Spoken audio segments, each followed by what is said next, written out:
Thiruthanigai channel பார்க்குற அனைவருக்கும் வணக்கம்மா. இப்போ நான் ஒரு விஷயம் பண்ணுறேன், அதை குழம்பு ஒன்று வைக்கிறேன். அது என்ன குழம்புன்றதை பாருங்கள். நமக்கு கோல்டு பிடிச்சிருக்குன்னு சொல்லிட்டு தான் நான் இஞ்சி ஊறுகாய் மாதிரி சொன்னேன். இப்போ மிளகு குழம்பு. இது பெண்களுக்கு நமக்கு அழுக்குங்கள்லாம் இருக்குது இல்லைங்களா, அது மென்சஸ்லாம் சரியாக வரலன்னா அதுக்கெல்லாம் கூட இது நல்லது. இது அழுக்க வெளியேற்றும் ஒன்று. ரெண்டாவது, நமக்கு கோல்டாக இருக்குது பாருங்கள், அதுக்கு சரி சளியே சேர்க்காது. உங்களுக்கு வயிற்று புண்ணு ஆற்றும். இவ்வளோத்துக்கும் இது நல்லதுமா. பூண்டு கொலஸ்ட்ரால் இருந்தாலும் அதை நமக்கு யூஸ் ஆகும் இது. அதனால் இந்த இது நம்ம என்னென்னன்றதை நான் சொல்கிறேன் பாருங்கள். பூண்டு,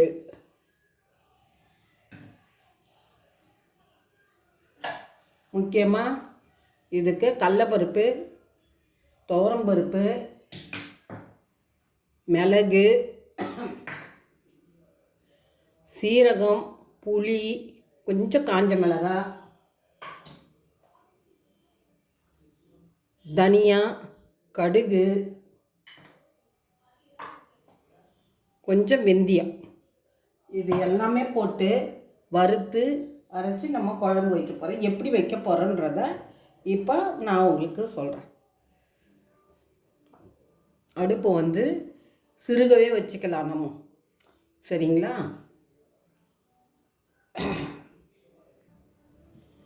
நல்லெண்ணெய் கொஞ்சம் விட்டுக்கலாம். இதை வறுக்கிறதுக்கு இதை நல்லெண்ணெய் நம்ம யூஸ் பண்ணோம்னா இன்னும் நல்ல வாசனையாக ரொம்ப நல்லா இருக்கும். எல்லாத்துக்கும் நல்லது, மணமாக இருக்கும் உங்களுக்கு நல்லெண்ணெய் நம்ம யூஸ் பண்ணும்போது, சரிங்களா? இது எண்ணெய்லான்றதை நான் சொல்கிறேன் உங்களுக்கு. இப்போது எண்ணெய் காஞ்சிடுது. இது துவரம்பருப்பு போட்டுக்கலாம்.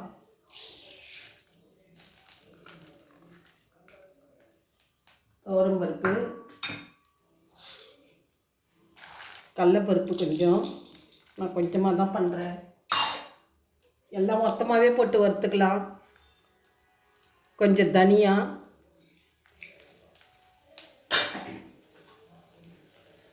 கொஞ்சமாக கடுகு, ரொம்ப போட்டால் கசக்கும். முக்கியமானது இதுக்கு மிளகு. மிளகாயும் உப்பையும் லாஸ்ட்டாக போட்டு வறுக்கணும். ஏன்னா அது கருகிடும், வாசனை வராது. அப்போல்லாம் வாசனை வந்துடுதுன்னா வேறு மாதிரி ஒரு ஸ்மெல் வரும், குழம்பு நல்லா இருக்காது. இப்போ இது சீரகம் போடுறேன். இது மிளகாயும் உப்பையும் புளியும் வச்சுருக்கேன். இப்போது அது அடுத்தது போட்டுக்கலாம். கொஞ்சமாக வெந்தயம் போடுறேம்மா, அவ்வளோதாம்மா. இதை நல்லா நம்ம பொன் வறுவலாக வறுத்துக்கணும்மா. நல்ல மணமாக இருக்கும். வறுக்கும் போது நல்லா வறுத்துட்டு நல்லா ரெட் ஆகிற வரைக்கும் வறுக்கணும். அந்த மணம் வரும். அதுக்கு நல்லெண்ணெய் தான் ஊற்றிருக்கேன். நீங்களும் நல்லெண்ணெய் யூஸ் பண்ணுங்க. ஏதோ ரொம்ப இல்லைன்னா கொஞ்சமாவது நல்லெண்ணெய் யூஸ் பண்ணுங்க. அதுதான் இந்த குழம்புக்கு முக்கியமாக. எல்லாமே நல்லெண்ணெயில் தான் செய்யணும். செஞ்சால் நல்லாது, வயிற்று புண்ணை ஆற்றும். இப்போ பாருங்கம்மா, நல்லா எப்படி எல்லாம் ஒத்து பாருங்கள், எல்லாம் ஒரே கலராக. இந்த அளவுக்கு வரும்போது நம்ம மிளகாயையும் உப்பு போட்டுடலாம், சரிங்களா?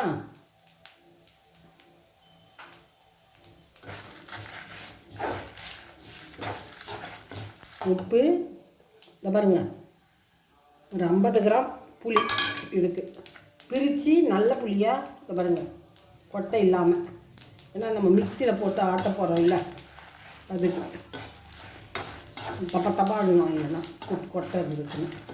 இதை நல்லா இது கூட இதுலேயே பெருங்காயம் நான் கட் பண்ணி போட்டேம்மா.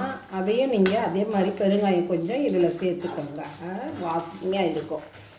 இந்த எண்ணெயிலேயே போட்டுடலாம், அதுவும் வறுபட்டுடும். இந்த பாருங்க, இந்த மாதிரி கட் பண்ணி போட்டு விட்டேன் நான். இந்த மாதிரி போட்டு விட்டுடுங்க. எனக்கே ஒரே கோல்டு. அதுக்கு தான் முதல்ல இதை செய்யணும்ன்ட்டு இப்போ இதில் இறங்கணும்.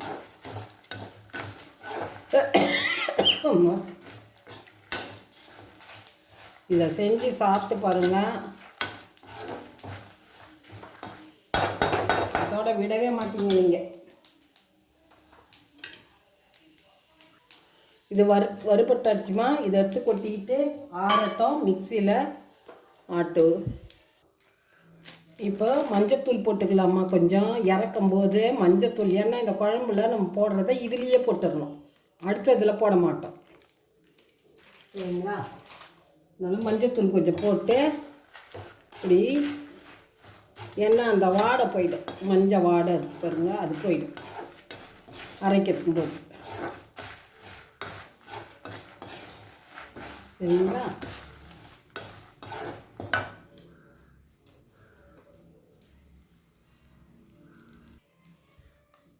இப்போ பாருங்கள்,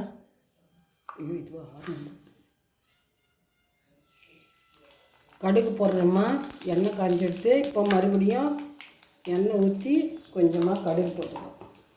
கடுகு போட்டுக்கிட்டு இந்த பூண்டு தான் மெயின். இப்போ நமக்கு இந்த வாய்வு தொல்லை, வயிற்று புண்ணு ஆக்கிறது, கொலஸ்ட்ரால் குறைக்கிறது, எல்லாத்துக்குமே இந்த இது பூண்டு. இப்போது இதை நம்ம போடுறோம்.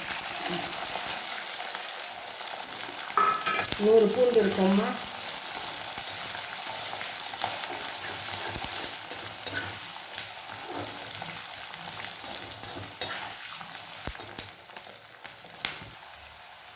இப்போ கறிவேப்பிலை கொஞ்சம் போடலாமா, பாதி பூண்டு வதங்கிருக்கு. கறிவேப்பிலையை போட்டு நம்ம வதக்குறோம். இப்போ இந்த பதத்துக்கு வந்த பிற்பாடு நம்ம அரைச்சி வச்சுருக்கோம் பார்த்தியம்மா, வறுத்தம் பார்த்தீங்களா, அந்த மசாலாவை இதில் போடுறோம்.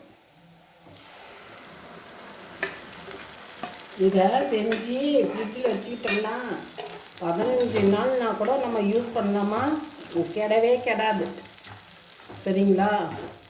நம்ம இட்லி தோசைக்கு சாப்பாட்டுக்கு இதை நீங்கள் சாப்பாட்டுக்கு சாப்பிடும் போதுமா, இதில் நீங்கள் முட்டையை அவிச்சிக்கிட்டாலுமே போதும், நல்லெண்ணெயோ நெய்யோ குழந்தைங்களுக்கு கொடுங்க. இந்த நேரத்துக்கு குழந்தைங்களுக்கு கூட நெய் போட்டு ஊற்றணும். காரம் அவ்வளோலாம் இருக்காது, மிளகு போட்டதுனால நம்ம ரொம்பலாம் போடல, மிளகு மட்டும்தான் காரத்துக்கு. காரண மிளகாலாம் கம்மியாக தான் போட்டிருக்கோம் சரிங்களா.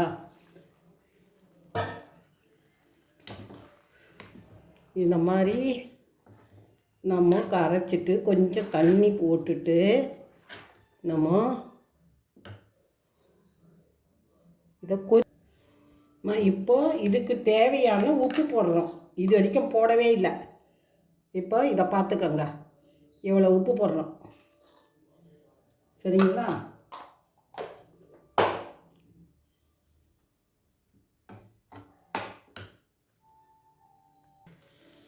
இந்த மாதிரி கொதி இந்த மாதிரி கெட்டியாகிடணும் சரிங்களா.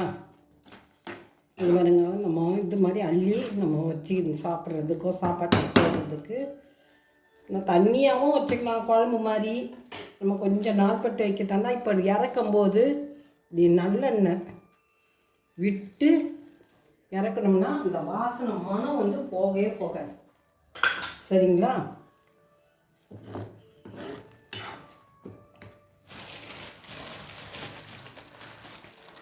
இறக்கும்போது கொஞ்சோண்டு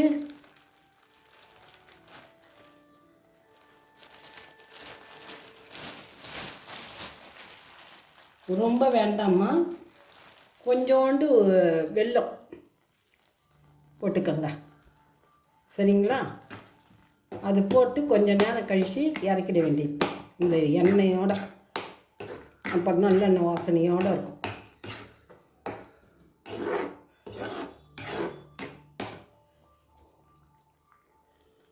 அவ்வளோதாம்மா. உங்களுக்கு பிடிச்சிருந்தா லைக் பண்ணுங்கள், ஷேர் பண்ணுங்கள், சப்ஸ்கிரைப் பண்ணுங்கள். தேங்க்யூம்மா. இதை செஞ்சு சாப்பிடுங்க. இந்த சீசனுக்கு இது ரொம்ப முக்கியமானது.